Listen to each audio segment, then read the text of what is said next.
Assalamualaikum warahmatullahi wabarakatuh. Bagaimana kabarnya anak-anak hari ini? Semoga semuanya selalu sehat dan tetap semangat untuk belajar. Pada hari ini kita akan kembali belajar mata pelajaran riset. Materi yang akan kita pelajari hari ini yaitu tentang metodologi penelitian. Sebelumnya saya akan menjelaskan tentang silabus dari mata pelajaran riset ini.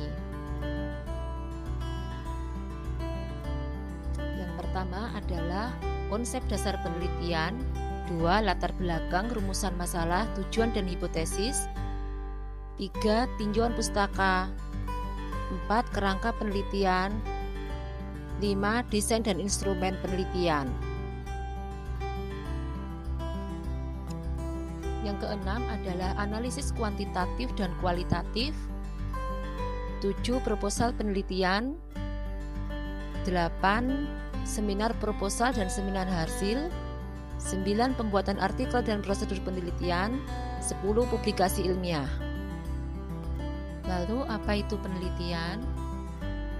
Penelitian merupakan proses mencari sesuatu secara sistematis dalam waktu tertentu dengan menggunakan metode ilmiah dengan prosedur maupun aturan yang berlaku.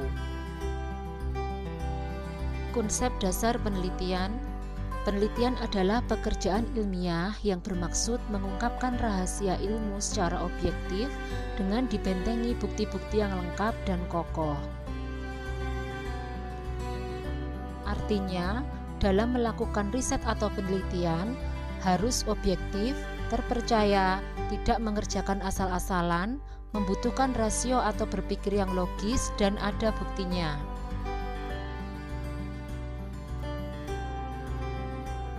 Yang harus dilakukan dalam melakukan riset atau penelitian yaitu mencari masalah.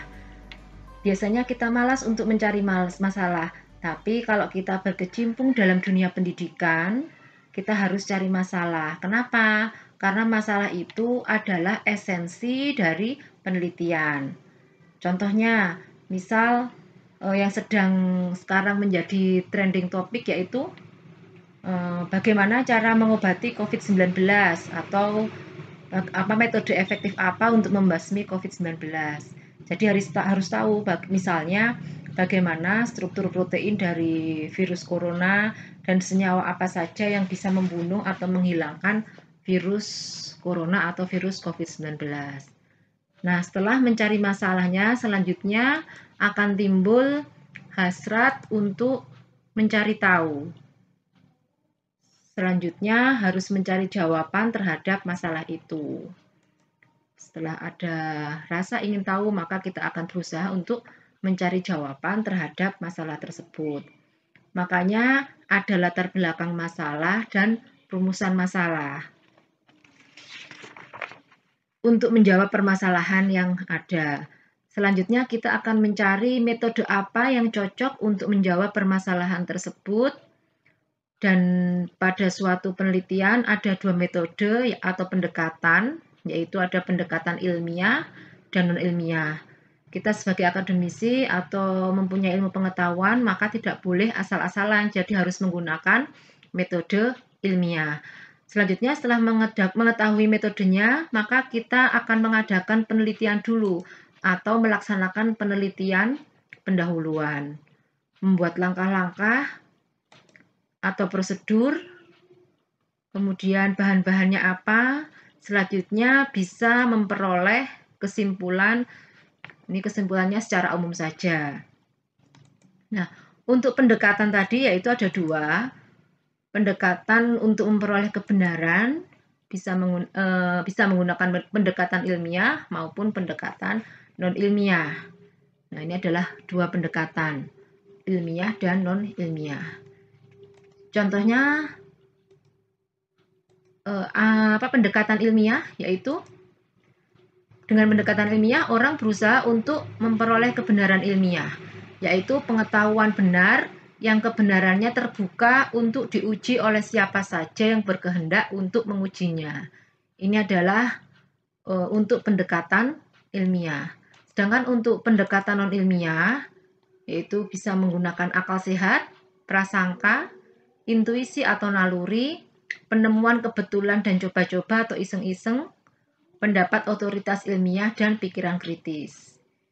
Ini adalah perbedaan dari pendekatan ilmiah dan pendekatan non-ilmiah. Misalnya suatu kasus yaitu Budi sakit perut. Nah, misalkan di sini kita tinjau dengan pendekatan ilmiah, maka yang dilakukan seorang peneliti adalah mencari data di lapangan. Kemudian periksa ke dokter. Selanjutnya adalah melakukan tes laboratorium. Nah, setelah itu akan dilakukan pengobatan dan didapatkan kesimpulan. Misalkan Budi sakit perut ini dikarenakan mengalami keracunan. Ini dilakukan melalui beberapa tahap atau pendekatan ilmiah. Nah, bagaimana untuk contoh pendekatan non-ilmiah? Nah, misalkan di sini sakit perut, kemudian pergi ke dukun, kemudian melakukan penyembuhan, kemudian didapatkan kesimpulan kalau Budi sakit perut karena kena guna-guna. Nah, ini tidak bisa diteliti secara objektif. Sebagai peneliti yang kita gunakan adalah pendekatan ilmiah. Masalah penelitian yang dapat diangkat untuk diteliti secara ilmiah menggunakan unsur-unsur sebagai berikut. Jadi masalah yang diteliti yaitu harus tampak dan dirasakan sebagai suatu tantangan bagi peneliti untuk dipecahkan dengan mempergunakan keahlian atau kemampuan profesionalnya.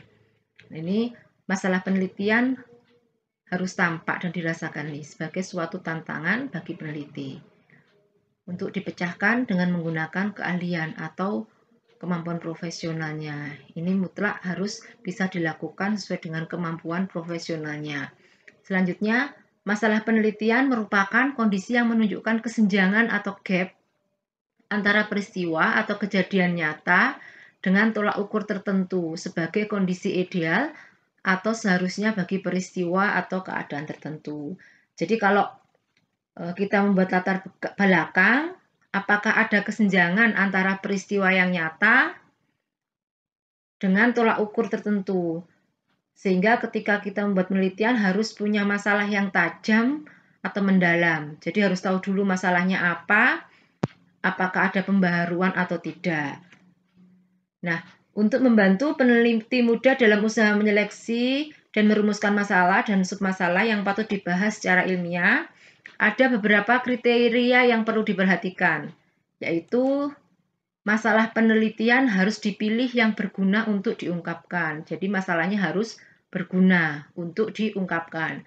Yang kedua, masalah yang dipilih harus relevan dengan kemampuan atau keahlian peneliti. Yang ketiga adalah masalah penelitian harus menarik perhatian untuk diungkapkan. Yang keempat, masalah penelitian sedapat mungkin menghasilkan sesuatu yang baru. Sesuatu yang baru artinya sesuatu yang masih orisinil atau beda dengan yang lain.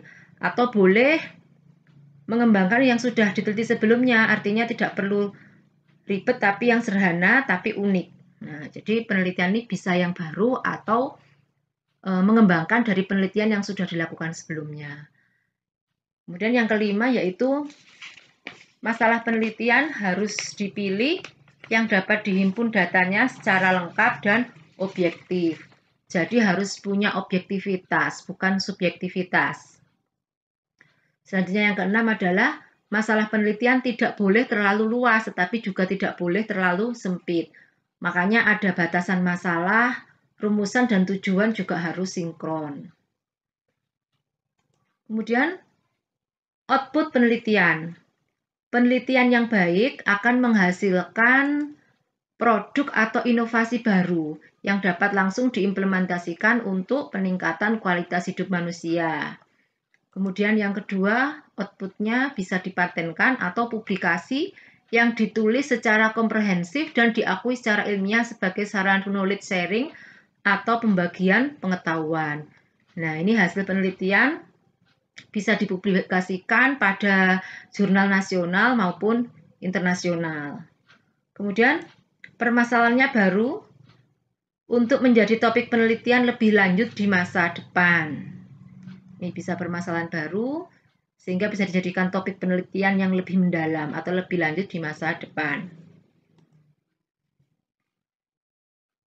Selanjutnya untuk metode penelitian, arti dari kata metodologi sendiri yaitu berasal dari kata metodos dan logos yang berarti ilmu dari metode. Metodologi merupakan suatu formula dalam penerapan penelitian di mana dalam melakukan penelitian tersebut terdapat langkah-langkah dan juga hasil penelitian. Nah, jadi metodologi ini adalah memuat langkah-langkah dan juga hasil penelitian. Salah satu hal yang penting dalam setiap penelitian adalah merumuskan metodologi penelitian. Jadi merumuskan metodologi penelitian itu adalah sangat penting sekali. Karena melalui metodologi, maka akan terlihat dengan jelas atau tergambar bagaimana penelitian tersebut dilaksanakan, yang disusun dan tertata secara sistematis. Kemudian, apa perbedaan antara metodologi dan metode? Jadi, metodologi berbeda dengan metode. Apa bedanya? Metodologi merupakan langkah-langkah yang ada dalam penelitian. Jadi memuat semua langkah yang ada dalam penelitian. Itu adalah metodologi. Sedangkan metode adalah cara dari setiap langkah yang ada. Nah, cara langkah-langkah ini akan dijabarkan pada metode. Jadi metode adalah bagian dari metodologi. Jangan sampai salah ya ini. Jadi untuk metode penelitian artinya menjelaskan setiap langkah yang ada. Jadi metodologi terdiri dari fase-fase dan subfase yang akan membimbing peneliti memilih metode, teknik, prosedur apa yang tepat, dan tools atau alat-alat apa yang digunakan sehingga setiap tahapan penelitian dilakukan dengan tepat.